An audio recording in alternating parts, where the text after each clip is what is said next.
Halo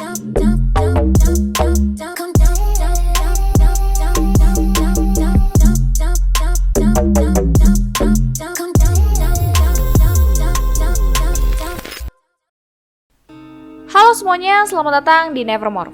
Film Indiana Jones kelima udah tayang nih di bioskop hari ini, tapi beberapa penonton mungkin sedikit ragu buat datang ke bioskop mengingat ulasan awal film ini.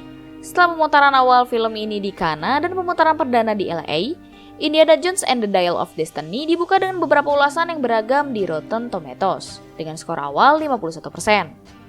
Angka tersebut kemungkinan bakal sedikit berubah ketika lebih banyak ulasan mulai berdatangan setelah dirilis secara luas.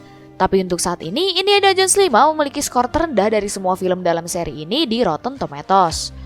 Setelah menyutradarai keempat film sebelumnya, Steven Spielberg ditetapkan untuk menyutradarai Indiana Jones and the Dial of Destiny, namun sebelum produksi dimulai, ia mengundurkan diri dari posisi tersebut. James Mangold kemudian didatangkan untuk membantu membuat sequel dengan kembalinya Harrison Ford yang bergabung dengan pendatang baru dalam waralaba ini, yaitu Phoebe Waller-Bridge. Tentu saja ada banyak tekanan dalam bergabung dengan waralaba yang telah sukses dalam beberapa film mengingat perbandingan yang akan dibuat dengan film sebelumnya. Hal itulah yang menurut Mangold menyebabkan ulasan negatif yang menunjukkan bahwa para kritikus film merasa mereka harus mengulas film dengan cara ini. Dia juga mengatakan bahwa waktu yang akan menentukan di mana film ini akan benar-benar berdiri dengan tempatnya dalam sejarah perfilman. Film ini dimulai dengan kilas balik ke beberapa dekade sebelumnya di mana kita melihat Indy muda tidak lama setelah Indiana Jones and the Last of Crusade. Urutan aksi pembuka yang cukup bagus, film ini menampilkan Indy yang sudah tidak muda lagi. Ini merupakan salah satu penggunaan teknologi yang lebih baik. Meskipun terlihat jelas dan ada kalanya dialognya tidak sesuai dengan gerakan bibirnya, tapi itu masih kelihatan bagus sih. Melihat Indiana Jones yang lebih muda menunggang kuda bertarung dengan orang-orang di kereta api menjadi petualangan Indy yang klasik. Sinematografi dari Pedon Papamichael secara efektif menangkap kembali nuansa Perang Dunia Kedua dari karya Spielberg dengan Douglas Slocum. James Mangold sebelumnya telah menyutradarai beberapa film seperti Logan, Ford v Ferrari, dan Girl Interrupted.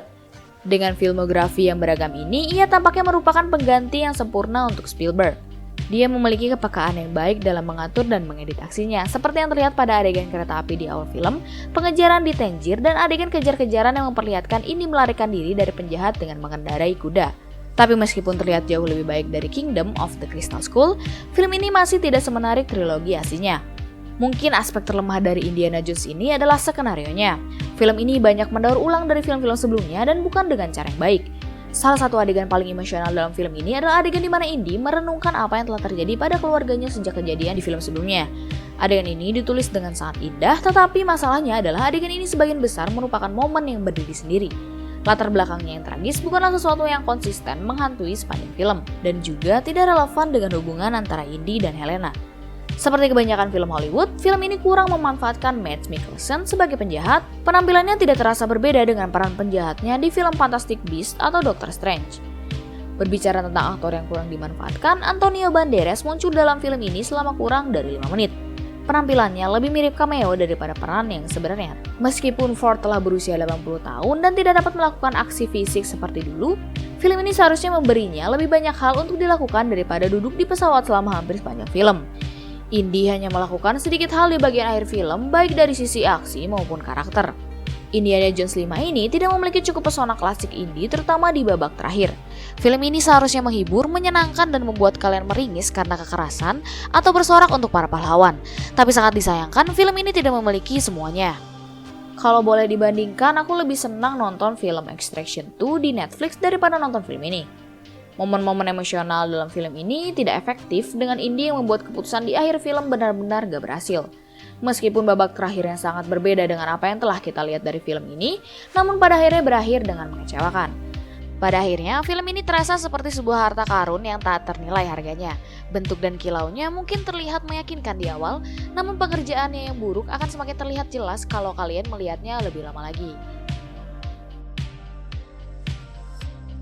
Oke, mungkin segini dulu kali ya video kali ini. Langsung aja tulis pendapat kalian di kolom komentar tentang film ini ya.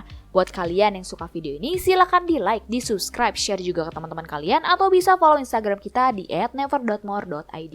Nevermore signing off, thank you semuanya.